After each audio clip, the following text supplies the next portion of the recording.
Nacional. Nace cada día. Es la hora de conversar. La hora de hablar de arte y de música. Un encuentro con la cultura. Encuentros en la radio. Hoy, con Celeste Acosta Román.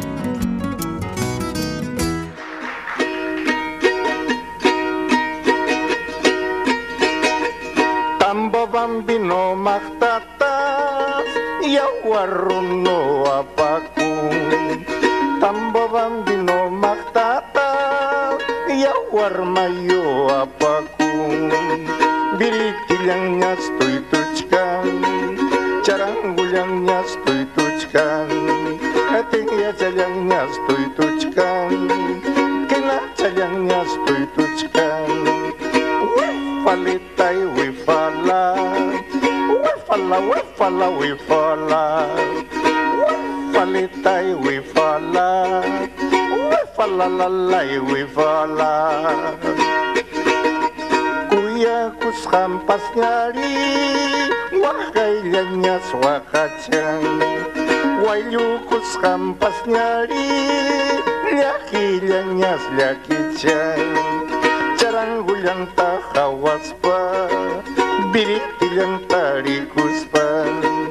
Tingya chalyang tahawaspa, akina chalyang tarikuspan.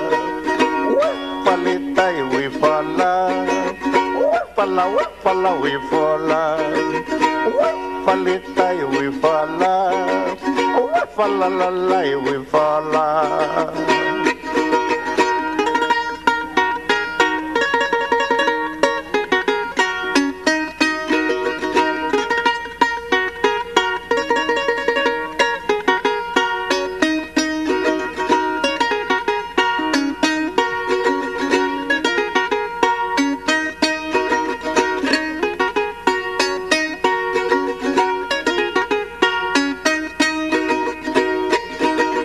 Condorliañas muyuchkan, tamboban mino maskaspa. Condorliañas muyuchkan, tamboban mino maskaspa. Mana punistarinchu, yawarrunos apakun. Mana punistarinchu, yawarmayos apakun. Wefalitay wefala, wefala wefala wefala. Wefalitay wefala, wefala lalay wefala.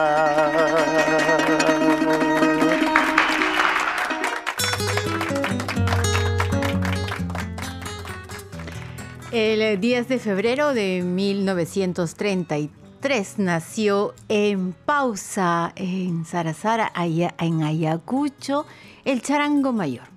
Este maestro que a través de su canto, a través de su querencia y a través también de su línea de comportamiento se convirtió en ese referente que hoy nosotros conocemos. Vamos a escuchar, este es un extracto del programa que se llama ¿Qué fue de tu vida?, cuando Socorro Sampen tuvo la oportunidad de tener al maestro Jaime Guardia Neira.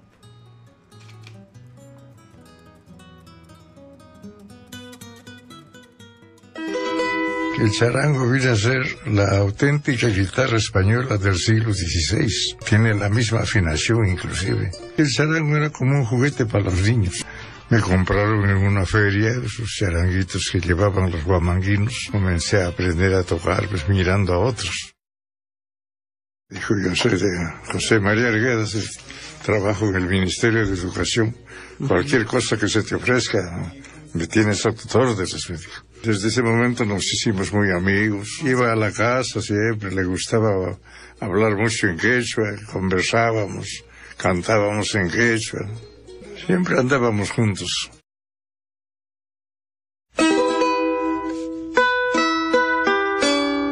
Esa afinación se llama Santo Domingo.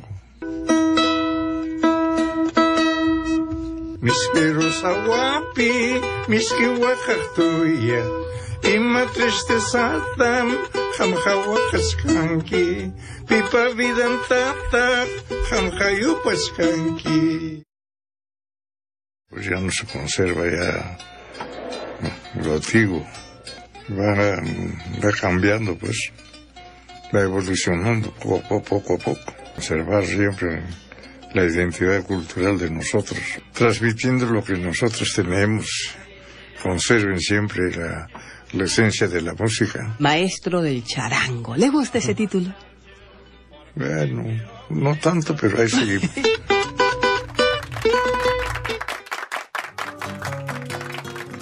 ¿Cuántas veces tuvimos la oportunidad de tener a don Jaime aquí a través de los micrófonos de Nacional?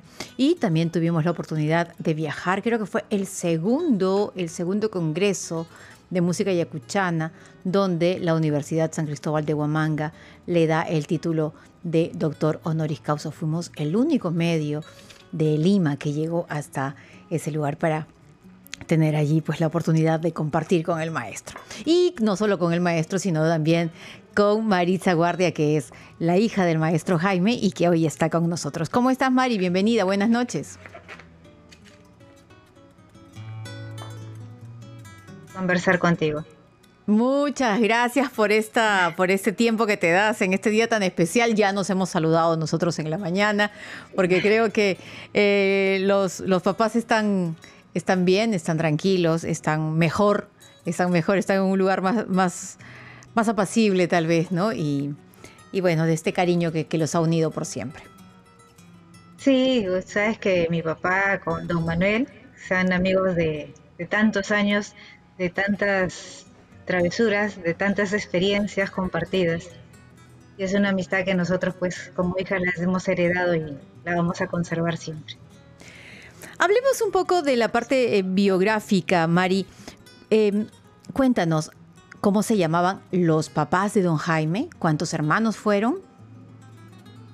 Mira, a ver, por parte de mamá, estamos con la abuelita Felicia, ya, la mamá de mi papá.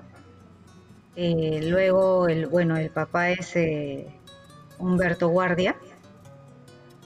Y por parte de quien del papá, pues la familia es extensa. De parte de mamá somos, en total han sido como 9 hermanos. Mi papá ¡Caramba! el mayor. Sí, mi papá ha sido el mayor de todos, parte de la abuela Felicia. Y por parte del papá por parte del abuelo Humberto son 2, la tía Violeta y mi papá. Uh-huh. ¿Y en qué momento decide don Jaime salir de Pausa? Bueno, lo que pasa es que él estudiaba primaria en Pausa, terminó toda su primaria, pero por razones de salud él tuvo que emigrar, ¿no? Y ya no pudo continuar ya con los estudios por el tema de la vista. Uh-huh. Y ya vino con mi abuela, vino acá a Lima. ¿Y cuántos años tenía más o menos? Él más o menos entre los 16, más o menos 14 años. Pero él siempre regresaba, él nunca dejó de ir, siempre se daba sus escapadas. Ya formalmente ya vino acá más o menos en los años 40, más o menos casi 50. Recién a radicar. Sí, así es. Hay una historia que siempre le hacíamos contar a tu papá. ¿Cómo fue que enamoró a tu mamá? Esa historia pues que mi papá siempre la contaba y es una historia muy, muy bonita, de verdad. En una de esas idas y venidas de mi papá a Pausa, pues la conoció a mi mamá. Mi mamá muchos años ha estado allá en Pausa. Y se iba solamente a darle serenata. Solo iba y viajaba. Antes el trayecto a Pausa era pues más de 24 horas. Llegar al puerto de Chala. Después del puerto de Chala llegar a un lugar donde estaban en construcción todavía la carretera para llegar a Pausa, que se llamaba Campamento.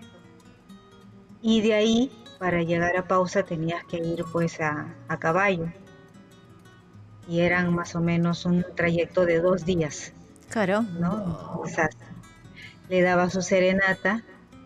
A veces no llegaba incluso a la casa de los abuelos donde él se crió, donde la abuela Juana, con su tía Ricardina. Solamente por el gusto de darle serenata. Y se enteraba, toda la gente del pueblo se enteraba que Jaime ha llegado. A ver, búscalo para el desayuno si lo encontraban, ya estaba él de regreso. Otra vez. Otra vez, sí. Eran más o menos 3 días de ida, 3 días de vuelta. Un promedio, sí. ¿Y tu mamá salía a la ventana? Sí, mi mamá salía, escuchaba su serenata y al día siguiente, uy Lidia, qué linda estaba la serenata, del comentario del pueblo. Mira, ay, a mí nadie me ha llevado serenata. Bueno. Con tantos amigos músicos es un pecado. No, pues, pero es que son amigos, ellos siempre han dado serenata, pues, ¿no? Pero alguien que viaje 3 días para darte serenata y que después vuelva, no, imagínate. Una cosa muy bonita de él. Sí, en serio que sí. Cuando ya en Lima, o cómo es el proceso que él conoce a los ya maestros, ¿no? Para integrar el trío de la Lira Pausina. ¿De qué año estamos hablando aproximadamente? Estamos hablando de los años 50, ¿no? Que él llega y él comienza a trabajar en los coliseos. Uh-huh. Como solista. Ya se independizó. Primero trabajaba con grupos de músicos ahí. Luego se hizo solista porque los mismos empresarios le pedían, ¿no? Porque era muy extraño escuchar un charango acá en Lima. Solito. Y así él fue codeándose con los artistas, con los empresarios, y así fue conociendo. Incluso fue en una de esas trayectorias pues que conoce a don José María. Uh-huh. Pero ¿cómo es su incursión? ¿Cuándo es que él forma parte de la Lira Pausina? Bueno, la fecha exacta la verdad no podría decírtela, porque pero fueron los años 50, cuando ellos iban a participar en un concurso, justamente me parece en Radio Nacional. ¿Ya? Y bueno, mi papá era conocido pues en Pausa por su canto y por su toque, que es muy particular. Uh-huh. Y lo invitaron a integrar, el tío Jacinto lo invitó a participar en la Lira. Y me acuerdo que mi papá siempre decía que ese concurso ellos quedaron en segundo lugar, porque el charanguista que tenían en ese momento se retiró, en pleno concurso prácticamente se retiró. Y mi papá quedó como charanguista, porque el charanguista anterior decía, no, quizás no la hacemos, quizás no, o sea, quizás no llegaban a un buen puesto. Uh-huh. Pero con mi papá ahí quedaron en segundo lugar. Y Radio Nacional pues le dio un contrato de 3 meses para tocar. A la Lira Pausina. A la Lira Pausina. Tocaron ahí en el auditorio de Radio Nacional, cuando en público, en vivo y todo, ¿no? Como se hacía anteriormente. Hemos llegado nosotros también a disfrutar, Mari, de esas noches hermosas. La Lira Pausina, claro. Don Jacinto Pebe, don Lucho Nakayama y el maestro Jaime Guardia. Don Luis Nakayama. Esta es una obra, tú sabrás, te contaré, que cuando escuché yo esta canción con estas voces, ¿no? Como yo había escuchado ya tantas veces a tu papá cantar esta canción con su charanguito, no sacaba quién era la voz, cómo la voz también va cambiando a través del tiempo, ¿no? Así que vamos a oír, esta es una de las primeras grabaciones que hacen del tema Madrecita Linda en ritmo de huayno, que le pertenece a don Jaime Guardianeira, la Lira Pausina para nosotros. Cuando quieran, chicos.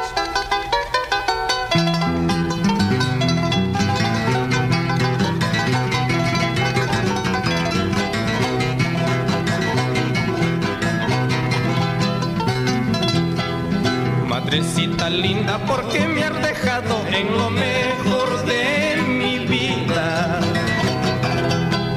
Madrecita linda, porque me has dejado en lo mejor de mi vida. En las alas de la muerte te fuiste hacia la eternidad, a no volver nunca. En las alas de la muerte te fuiste hacia la eternidad, a no volver nunca. Esa dulzura de tus palabras y el calor de tu cariño no encuentro. Mundo tirano, parca traicionera, porque me has quitado madre. Mundo tirano, barca traicionera, porque me has quitado a mi madre.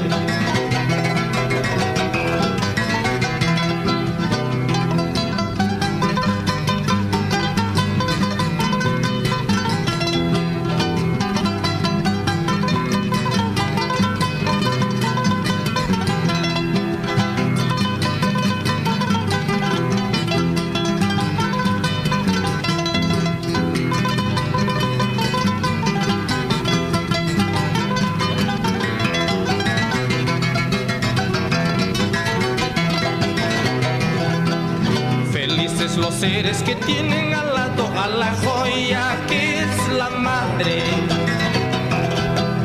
A ellos envidio, maldigo mi suerte, porque yo no tengo a nadie. A ellos envidio, maldigo mi suerte, porque yo no tengo a nadie. Yo de buena gana cuanto quisiera de la vida separarme. Tal vez en el fondo de un osario haya consuelo para mi alma. Tal vez en el fondo de un osario haya consuelo para mi alma. Madrecita linda, ¿por qué me has dejado en el mejor tiempo de mi sufrimiento? Madrecita linda, ¿por qué me has dejado en el mejor tiempo de mi sufrimiento? Hoy estamos recordando a la obra de don Jaime Guardia Neira, que estuviera cumpliendo 90 años, estuviéramos nosotros bailando las guayachas, ¿cómo no? ¿Cómo no? Sí, ya estaríamos en hora de guayacha en este momento. Está. Sí. Es verdad. Y conversando con Maritza Guardia, hija de don Jaime Guardia. Mari, ¿cuántos discos, así a grosso modo, tú podrías calcular entre la lira pausina y lo de tu papá ya? Mira, con la lira tienen 6 LP, pero anteriormente grababan los discos de 45. Ah, claro. Y antes de eso todavía tiene 3 discos de carbón. ¿Como solista? Imagínate, ¿sí? ¿Antes de la lira? Antes de la lira, sí. ¿Y Eso después de la lira? reliquia. Mira. No, pues después de la lira ya con Pepita García, Ajá. hicieron Encantos Andinos, que grabaron 2 discos. Luego también grabó una producción, 2 discos de Cuarteto Musical Pausa se llamó, que fue para España. ¿Y con quiénes trabajó ahí? Ahí trabajó, bueno, un amigo de él, salvadoreño, Ricardo Álvarez, genista, que fue el entusiasta en hacer esta producción. Allí estaba Ricardo, mi papá, bueno, su hijo José, y la guitarra, ¿quién más estaba ahí? Cuarteto Musical Pausa. Ah, y el arpa, un arpa de don Fidencio Escobar. Sí. Vamos a buscar, también. ¿no? Pausino también, muy amigo de mi papá. Mario Gómez Solís dice, tema favorito de nuestro gran José María Arguedas. Ajá, el Carnaval de Tambobamba, ¿no? Armando Salazar dice, bonitas noches para ti y tu gran equipo. Saludos y aprendemos hoy algo más del gran maestro. Gracias, Armando. Américo Peñafiel dice, hermoso tema, gracias por compartir maravillosas canciones a las madres. Ah, bueno, sí, esta es una de las favoritas, ¿no?, de un gran público también. ¿Se han hecho libros con con la vida y la obra de tu papá? Bueno, en realidad mi papá escribió su autobiografía en el año 1981 con apoyo del Instituto Nacional de Cultura de ese entonces, una autobiografía. Pero luego se volvió a editar ya cuando tuvo la oportunidad en el 2006 aproximadamente, con el apoyo del gobierno de ese entonces, que fue editado por la editorial peruana, ¿no? Con canciones. Es un libro biográfico, pero al final tiene canciones y incluye un disco también con esas canciones. Y lo saca El fondo editorial del diario El Peruano. No, fue No. un obsequio que le dio ahora a mi papá. Sí, un lote limitado que se dio. Pero ¿quién lo edita? Ya no sale, ya no, solo fue por única vez que salió. ¿Qué año fue esto? En el 2006 fue, pero la primera edición fue con el Instituto Nacional de Cultura en el año 81, si mal no recuerdo. El INC, lo que luego terminaría siendo el Ministerio de Cultura. Y me has hecho acordar ahora que hablas del INC, Mari, porque tu papá también trabajó en la Casa de la Cultura junto con José María. Claro, con el doctor José María y Qué con el confianza, doctor ¿no? Josafat Roel Con José Pineda. María. Sí, con el doctor, taita. con José María y con el doctor Josafat Roel Pineda trabajaron de la mano, hacían trabajos de investigación, difusión, viajaban a los diferentes lugares para recopilar todas esas canciones, todas esas tradiciones, toda esa música para que no se pierdan, ¿no? Y esperemos que tengo entendido que todo ese trabajo quedó en la escuela. ¿En la escuela de folclore? En la escuela de folclore José María Arguedas, donde mi papá llegó a ser director. Pero creo que por falta de presupuesto que no lo pueden digitalizar, entonces está en peligro de que se malogre todo eso, ¿no? Por los años que tiene eso. Algo escuché eso, sí, estaban por falta de presupuesto y ojalá que, la verdad que no se pierda ese trabajo, imagínate, trabajo de tres grandes ahí. Muchas veces han venido aquí amigos, ¿no? Del Andes sobre todo, y cuando se ha hablado sobre el seudónimo que ellos utilizan, dicen, me lo puso Jaime Guardia, o me ayudó, ¿no? Porque ellos vienen con uno, tenían la idea de algo, sí, y don Jaime lo redondeaba en todo caso. Sabes que mi papá tenía una mente muy hábil. Eran pero impresionantes estos señores. Sí. ¿Qué año fue director de la Escuela de Folclore? Mira, mi papá cesó en el 91, 92. Entonces más o menos 88, 89, 90 aproximadamente habrá sido ese. Él cesó ya siendo director de la escuela. Cómo han cambiado los tiempos, ¿no? Ahora si eres un cultor, como es el caso de don Jaime, como era el caso del maestro Raúl García Zárate, mira los nombres, como el caso de Florencio Coronado, de Jesús Vázquez o qué sé yo, no puedes enseñar, porque no tienes el título. Pero recuerdas que en un gobierno en los años 80 les dieron título, las palmas magisteriales también. Las palmas artísticas. Las palmas artísticas, pero también se les dio un título como cultores de la música peruana. Como cultores de la música. Y con eso podrían, incluso a muchos se les dio un puesto en el Ministerio de Educación.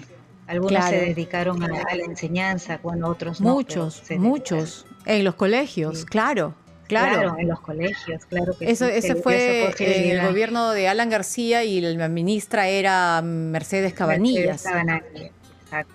Claro, se les dio las palmas artísticas en el 87 y 88. Y se les dio un título profesional a nombre de la nación. Mira, ve. Sí, mi papá tiene ese título. Porque ¿quién les va a enseñar a ellos cómo hacerlo, ¿no? Y qué mejor tener de la misma fuente. Una cosa es que lo aprendas a través de los libros y otra muy distinta es que hayas nacido y te hayas hecho a través también del arte en sí. Claro. ¿Cuántos años han pasado, Mari, desde que partió don Jaime? Ya, pues este año van a ser 5 años ya. En julio cumple 5 años. Pero el recuerdo de tu papá sigue, ¿no? Y la gente lo sigue queriendo. Es como ¿no? si... Es que es como cuando él estaba ahí y llegaba a un lugar y su presencia era imponente, se sentía su presencia, al menos yo la siento. Yo siento a mi papá que como que no se hubiese ido. Él está ahí, siempre. Y está en cada corazón y en cada casa, ¿no? A través de los discos, ¿cómo no? A través de los recuerdos también. Al menos quienes hemos compartido con él las jaranas, las anécdotas en los teatros, los que hemos tenido la oportunidad de viajar con él también. Entonces, su presencia, su esencia sigue y eso no va a desaparecer. Y a veces don Jaime parecía así muy serio, ¿no? Pero sí, en realidad... No lo conocía, decía que, sí, que no lo conocía, muchas veces me dije, ay no, tu papá es muy serio, muy estricto.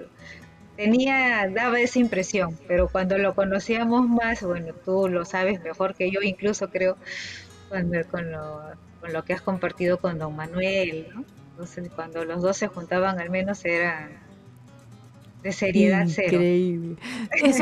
Mira, esas son cosas que no puedo contar al aire. Muchas cosas que no se puede contar, ¿no? Pero lo hemos vivido. De verdad. Y don Jaime muy bien siempre decía, ¿no? Ahora que vivimos un tremendo, no sé cómo decirlo, un abismo entre clase y clase, entre personas de un lugar de origen y otro, don Jaime siempre nos contaba cómo lo recibió Lima. Lima no lo recibió con los brazos abiertos. Él venció a Lima. Él y su arte y su charango vencieron, hicieron que se rindan y que lo aplaudan, ¿no? Que lo aplauden y lo aplaudieron de pie. Sí, mira, fue una época tan difícil en la que él llegó, donde la discriminación, el racismo era tan arraigado y parece mentira que han pasado los años y se está notando nuevamente, ¿no? Con las cosas que están sucediendo. Pero como tú dices, mi papá, con su carácter, con su música, con su voz tan dulce al cantar, pudo dominar, como él decía, pude dominar el escenario, pude dominar el público. Muchas veces cuando él mismo contaba, ¿no? En el colegio lo pifiaban, ¿no? Que era muy, muy melancólica su música, muy triste su música. Pero fíjate, al final se rindieron ante él, ante su música, ante su arte, ante su voz. Papá contaba que una vez estaban, creo que en la plaza de Hacho, don Manuel contaba, y don Jaime estaba solito, pues no, ahí como cowboy, decía Manuel, ¿no? Con los pies así medios abiertos, su charanguito. Primera canción, pifiada. Segunda canción, pifiada. Tercera, y Jaime no se movía, decía mi papá, no se movía, estaba ahí. Y a la cuarta, quinta canción, todo el mundo estaba aplaudiéndolo. Sí. Así era. Todas esas experiencias, sí, así era. Así parece es, mentira, porque como antes no rechazaban la música de ellos mismos, porque todos somos de familia andina que han emigrado para un futuro mejor. Entonces, mira. Eso, hay que reconocernos pues en nuestros sonidos también. Mari, mi cariño desde aquí, muchísimas gracias, mi cariño para tu mami, un abrazo también para Lalo, para José Jaime, para tu hermana, y esperemos pues que podamos vernos prontito. Sí, seguro que hay que buscar la oportunidad, el momento y nos volvemos a encontrar y recordar las anécdotas de los grandes amigos. Muy bien, muchísimas gracias. Se están celebrando en el cielo. Ya no tienen que volver a casa, ya están más tranquilos ahora. Ya, tranquilo. Gracias, Celeste, por un gustazo conversar contigo y siempre recordando al gordito y a tu papá. Muchísimas gracias, Mari. Muy buenas noches y dale mi cariño también cuando hables con él. Buenas noches. Vamos a una pausa. Buenas noches.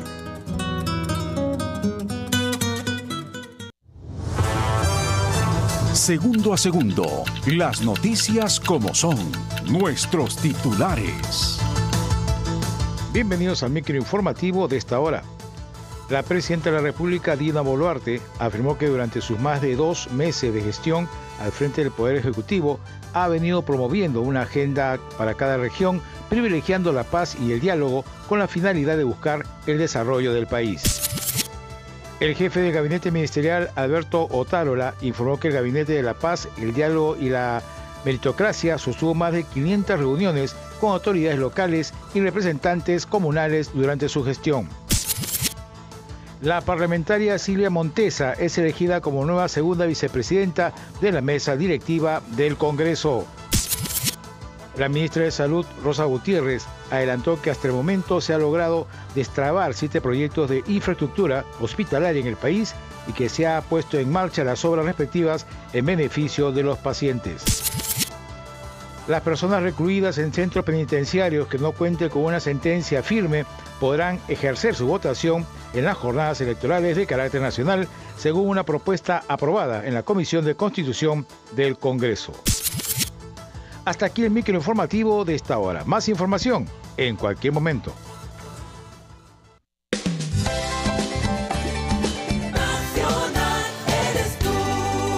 Nacional, nace cada día. Afro Raíces Perú. ¿Sabías que la madre de Ricardo Palma era una mujer afrodescendiente llamada en ese entonces cuarterona de ascendencia subsahariana? Cuarterona en el sistema de castas era la mezcla indígena, africana y española, también llamada blanca. El historiador Osvaldo Holguín nos brinda mayor detalle. El padre se llamaba Pedro Palma, era un mestizo proveniente de un pueblo de Cajamarca. La madre, Dominga Soriano, era una cañetana y era lo que se decía entonces una cuarterona libre.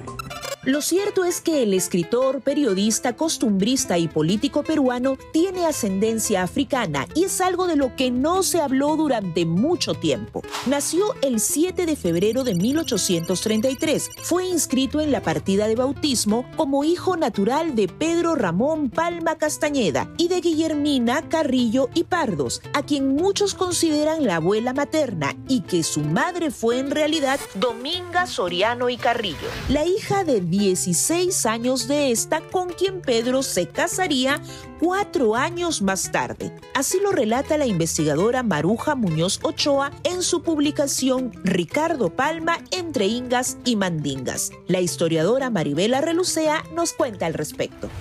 Ricardo Palma nunca dijo, ¿no? Soy afro, mi abuela es afro, y lo que dejó, sus tradiciones, ayudan también en parte a entender cómo era la población afro en Lima, ¿no?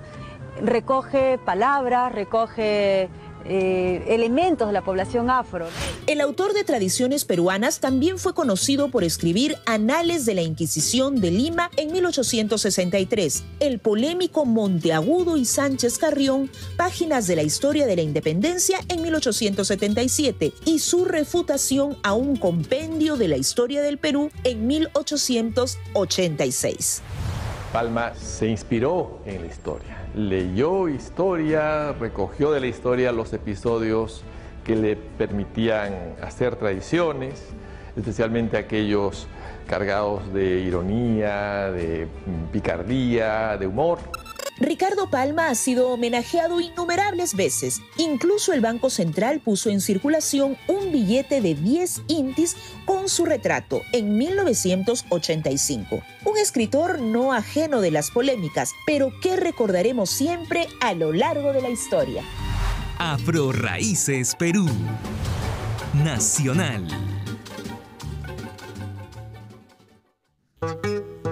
En Nacional sí hay jarana y se baila marinera. Con la música peruana se resbala cualesquiera. El verdadero criollo toca, canta y celebra la vida. Otra vez Avilés. La reserva de la tradición. Sábados y domingos a la hora del bitute, al mediodía. Puro criollismo con Lucy Avilés por Nacional.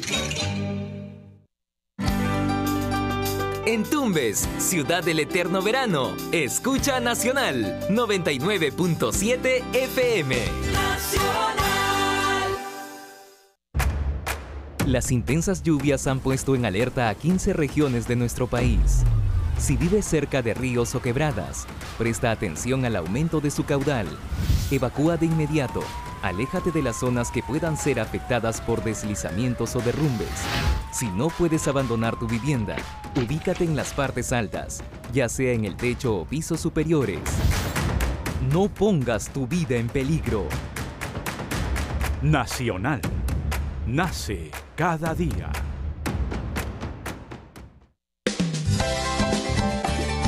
Nacional eres tú. Nacional. Nace cada día.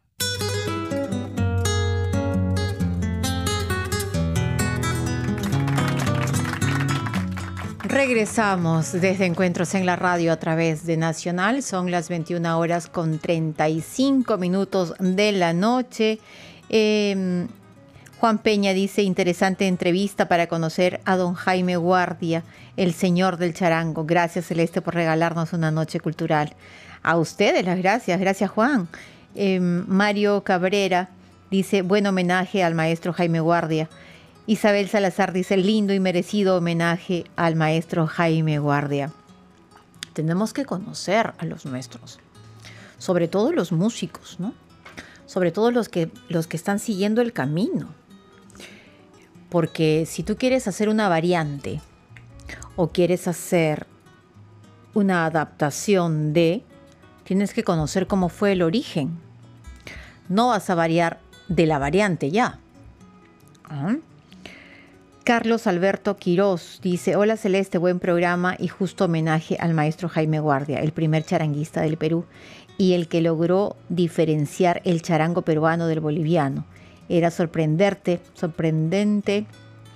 verlo tocar con sus gruesos dedos en un instrumento tan pequeño. Sí, oh, cuántas bromas se jugaba con don Manuel, con los Alvarado, con Roberto Tevez, con el maestro Abelino Rodríguez. Uy, noches de charango se han vivido. Disfrutamos mucho sus cantos como Huérfano Pajarillo, Negra del Alma, Tambo Bambino, entre otros. Felicitaciones por tu programa y que la deseamos tener en TV en vivo, así sea. Ay, caramba. No, acá estamos bien, nosotros somos radio. Ahora tenemos la ayuda de la imagen, ¿no? Pero como ustedes saben que ustedes me ven a diario, yo a las justas me peino. En la tele son otras cosas. Jaime Guardia, hijo predilecto de Ayacucho. Isabel Salazar. Muchas gracias, muchas gracias. Bueno, para sentirnos orgullosos de ser peruanos, tengo el orgullo de ser peruano y soy feliz, tengo que conocer a mi patria y tengo que sentirme orgulloso de todo lo que tiene por ofrecer. Claro, mi cielo, a mí me tocó mi cielo la mayoría del año nublado, panza de burro, pero es mi cielo. Eso no deja tampoco en todo caso no me nubla a mí de poder mirar otros cielos y admirarlos también, ¿no? Y dar gracias que pertenecemos a un mismo país con muchas naciones, eso sí. Y ahora tengo la oportunidad de conocer a Rómulo Zulca. Él es un cineasta que hace un año, un poquito más tal vez, presentó la película que se llamó Teloneras. Estábamos en pandemia, no sé qué me entraba al ojo, estoy llorando. Y tuve la oportunidad de tener a dos de las chicas que trabajaron con él en esta película, que se llamó Teloneras, que son de las más jovencitas que están llevando a cabo la música huanca, entre comillas, en los escenarios. Y ahora estamos a punto ya de dar la bienvenida a una película que se llama Érase una vez en los Andes, para conversar sobre esta película y sobre los premios que ya ganó. Ni siquiera ha salido la película, pero ya ganó los premios. Estamos el día de hoy con el cineasta Rómulo Zulca. ¿Cómo estás? Buenas noches, bienvenido a Nacional. ¿Qué tal? ¿Cómo está? Muy bien, bien de recibirte. Muchas gracias por el tiempo que nos vienes ofreciendo. Cuéntanos, ¿cómo es que vas en esta postproducción ya? Sí, bueno, estamos en la etapa de postproducción de esta peli que la rodamos en plena así pandemia, donde estaba muy difícil la situación. Y nada, pues todo el año pasado estuvimos editando la película allá en la escuela de cine en Cuba. Y nada, para este año ya me volví al país para poder hacer el último proceso de postproducción, que es el tema de la música, la composición de la música, el diseño sonoro, el color y la mezcla final, ¿no? Que vamos a tener para fin de año, ¿no? Para fines de abril. Y lo más probable es que el estreno comercial de la película sea para fin de año. Eso más o menos O sea, ¿cuándo tendríamos más o menos esta película ya en cartelera? En cartelera comercial, lo más probable es, como te digo, para fin de año o para inicio del próximo año, ya así en comercial. Pero la película finalizada va a estar para el mes de mayo, entonces va a haber todo un proceso de festivales y esas cosas que normalmente en este caso los que nuestro coproductor, ¿no? Entonces los coproductores, la gente que también está detrás del proyecto es que es como que nos incentiva que la película primero tenga un proceso de festivales normalmente fuera del país, porque también como esta película tiene un financiamiento extranjero, entonces también ver esos puntos, ¿no? Pero también tiene el apoyo económico del ministerio. Claro, el apoyo económico es un mayoritario, casi en un 70% es del Estado peruano, en este caso de la DAFO, ¿no? Y del Ministerio de Cultura. Pero también, normalmente, los apoyos internacionales que se te vienen afuera le dan un espacio de vista, ¿no? Entonces, para poder también, en cuanto al tema de la comercialización, entonces eso también es sumamente importante para que la película pueda tener una continuidad, ¿no? Lo visualizan, obviamente, también en el extranjero. Entró al Festival de Miami, en los Estados Unidos. Sí, estuvimos en una categoría que se llama Work in Progress. Esa categoría es para películas que están en proceso de postproducción. Ajá. En su gran mayoría, todas las otras 4 películas también estaban en ese proceso de postproducción. Igual entrábamos a otro festival que se llama Soundfic, acá en Santiago de Chile. Igual entramos a una sección que se llama Industria, donde que todas las películas que compiten por fondos, compiten por asesores que van a ver la parte finalizada de la película y te hacen unos feedback o te dan algún premio de incentivo económico, o en el proceso de distribución. Por ejemplo, en lo que ganamos en Miami es un proceso de asesoramiento, ¿no? Más o menos cuáles serían las estrategias de comercialización y el tema de marketing, ¿no? Entonces eso es básicamente lo que te da algunos festivales. En cambio, en lo de Chile, por ejemplo, ganamos un premio que se llama Latam Cinema, que es para el tema de cuando la película se va a entrar a la cartelera comercial, ellos nos apoyan en el tema de la distribución, ¿no? Entonces son cosas que la peli va obteniendo también. Y además de ello, normalmente este tipo de que la película, antes que sea terminada, que ya esté en algunos festivales, te ayuda a tener una ventana, porque cuando la película ya esté terminada, pues lo más probable es que por ejemplo, este año la película se pueda estrenarse como festival en Chile, ¿no? Y luego lo mismo suceda que en Miami el próximo año, ¿no? Entonces son como que ventanas que se te van abriendo. Además te da oportunidad de que la película lo vaya conociendo el mundo cinematográfico, ¿no? O sea, por ejemplo, hace poco salimos en una revista que se llama Variety, que es una revista norteamericana que está netamente especializada en la cinematografía. Entonces, normalmente ese tipo de opciones pues no te dan... no tenemos acá las opciones que podamos tener, porque el país no cuenta con la Film Commission, hay un montón de cosas que nos faltan. No tenemos la única ni siquiera forma que una tenemos ley. Por eso es que tanto cineasta que ha venido aquí y lo han conversado con el maestro Carlos Gasols, ¿no? La filmoteca que tanto se necesita, y son cosas que supongo yo que con toda esta promoción que ya te corresponde a ti se irá avanzando. ¿Esta película está enteramente también en quechua? Sí, la película está enteramente en quechua, pero tenemos un personaje chileno, que es un actor chileno, que es Juan Cano Ramírez. Entonces, él es el único que tiene, creo que un par de oraciones de toda la película. Entonces todo el tiempo está como que él está con dolor, o todo el tiempo lo están golpeando, cosas así. Entonces tiene un par de diálogos en castellano, pero todo lo demás es absolutamente en quechua, toda la película. Y está en quechua chanca, ¿no? que es el quechua que se habla en Ayacucho, que es la quechua, y es mi lengua materna en mi caso también, ¿no? Entonces, pues, cuéntanos de qué se trata la película, cuál es el argumento de la película Érase una vez en los Andes. Bueno, la película trata sobre una pastora andina que está ambientada a finales de la guerra del Pacífico, de la guerra con Chile, y donde que los soldados chilenos literalmente pierden la guerra en los Andes, ¿no? Por ejemplo, acá en Huancayo, en el Valle del Mantaro, en Ayacucho, en toda la parte de la Sierra Central, ¿no? Entonces este soldado es uno de los pocos sobrevivientes que queda de esa batalla, y que este soldado es encontrado por una pastora, ¿no?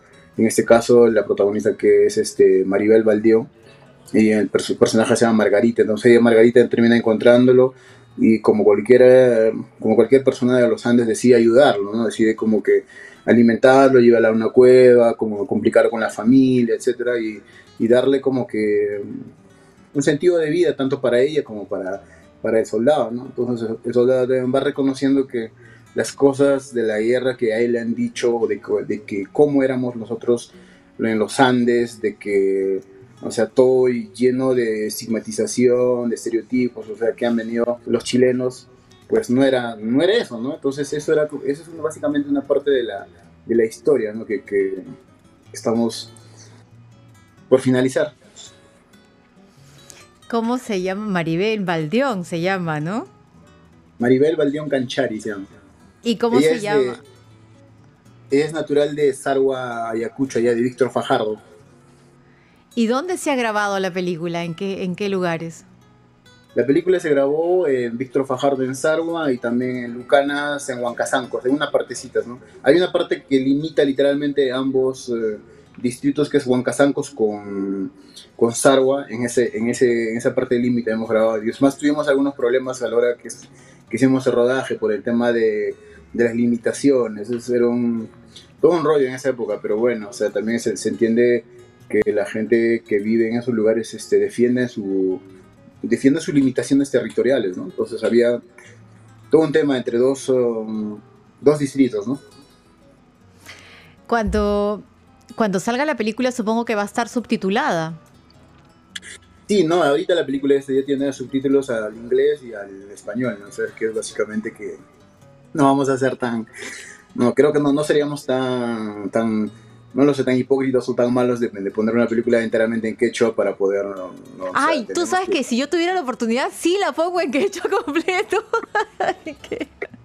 Igual, yo también cuando miro las películas, por ejemplo, Vía África la he visto, o sea, más allá de leer los subtítulos, lo prefiero verlo en quechua, ¿no? O sea, es totalmente otra atmósfera, cada diálogo tiene diferente significación a lo que te pone en el texto, ¿no? O sea, el quechua es como... No sé, es como el inglés británico, algo así, ¿no? Depende quién lo vea y cómo lo quiere entender, ¿no? Sí, aparte también porque nuestros hermanos quechohablantes, solo quechohablantes, ¿no? Han tenido que escuchar los discursos, ¿no? de nuestras autoridades siempre en castellano, las misas en castellano, y no había traductor, ¿no? Entonces, bueno, pero claro, que ahora de verdad que como me encantaría también poder saber a través, bueno, aunque uno está bastante acostumbrado al quechua chanca, ¿no? Ya que hiciste la referencia del chanca, y por ahí vas sacando una que otra palabrita y vas armando tu oración, ¿no? A través de las canciones, por eso también te ayuda, ¿no? Sí, es. ¿Cuál ha sido el reto más grande o todavía falta alguno? Bueno, creo que ya estamos en la última etapa, creo, en estos momentos, pero creo que el reto más grande creo que ha sido conseguir el dinero, conseguir la plata, como se dice, para poder hacer una película. Es más, nos ha tomado 10 años poder finalizar o poder tener un proyecto como la que tenemos ahorita, ¿no? O sea, son 10 años que uno invierte de su vida, de su tiempo.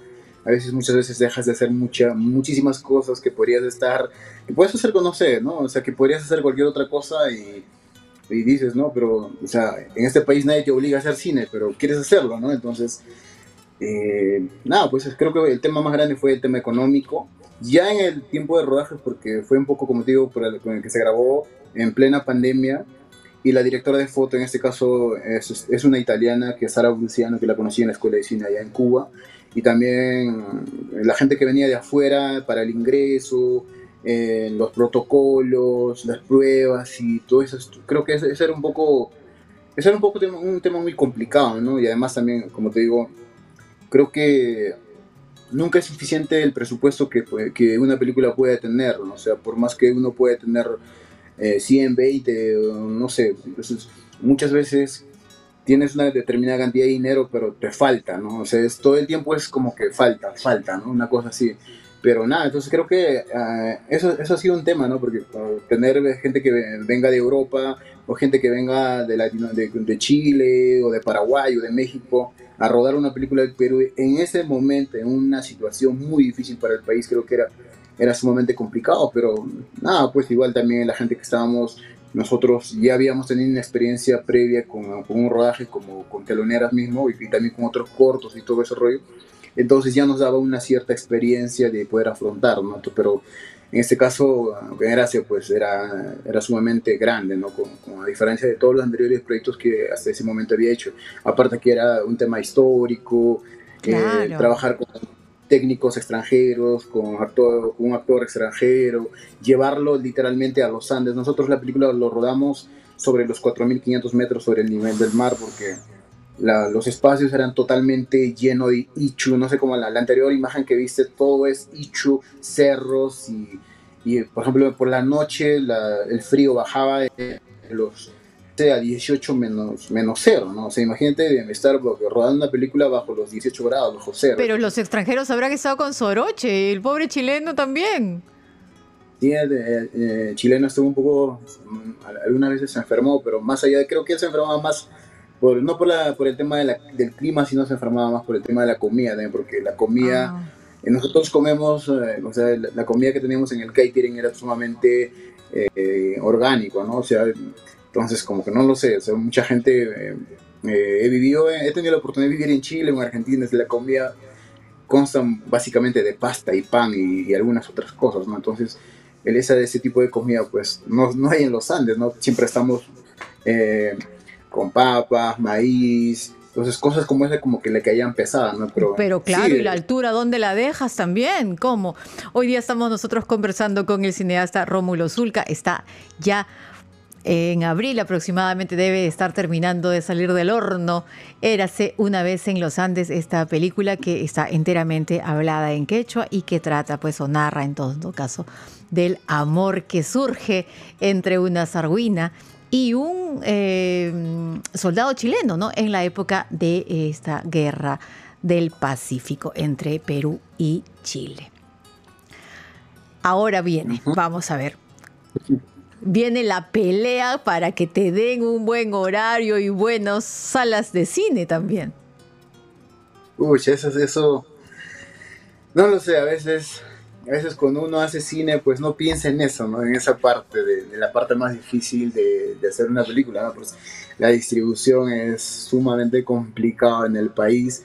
¿Por qué? Porque tampoco tenemos una ley que ampare las películas peruanas. O sea, creo que ni siquiera tenemos una ley que ampare el artista peruano. Entonces imagínate cómo podemos tener una ley para que puedan parar una película, para tener una cuota de pantalla, etcétera, ¿no? Entonces, naturalmente las salas de cine en el país, poner una película peruana en cartelera comercial es como si estuvieran haciéndole un favor, ¿no? Es parte de ayuda social, como nosotros la llamamos, de las exhibidoras hacia las películas peruanas, ¿no? Y eso no debería ser así. O sea, vivimos en un país donde hay demasiada desigualdad en muchísimos aspectos y una de ellas es esta, ¿no? Que el tema de la distribución de las películas, que te dan horarios, no sé, por ejemplo, yo recuerdo cuando se estrenó Teloneras, yo no estaba en el país, yo estaba afuera, estaba haciendo una maestría, pero el distribuidor me mandaba, me decía, mira, Rómulo, tienes esos horarios. Había horarios como 2:30, 3:30, y ya.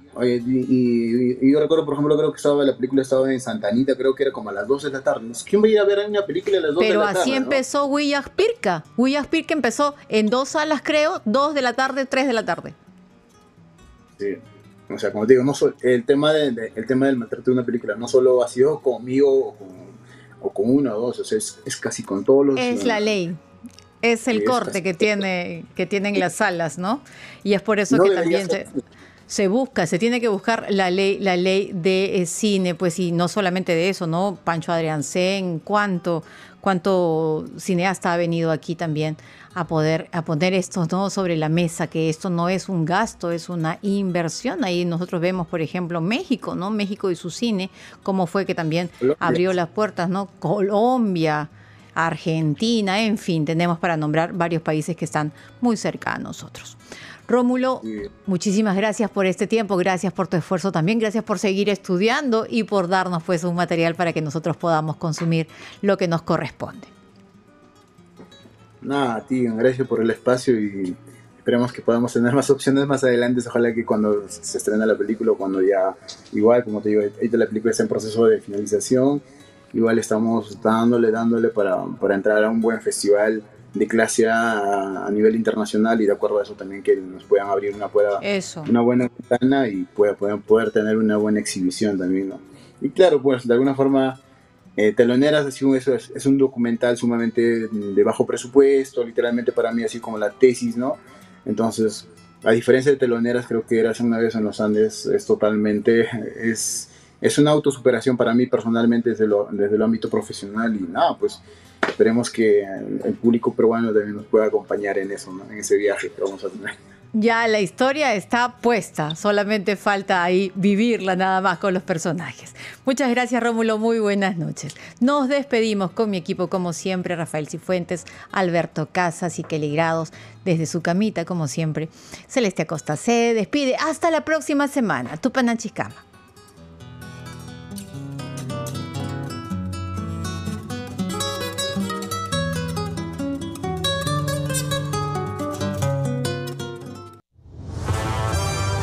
Segundo a segundo, las noticias como son, nuestros titulares. Bienvenidos al microinformativo de esta hora. La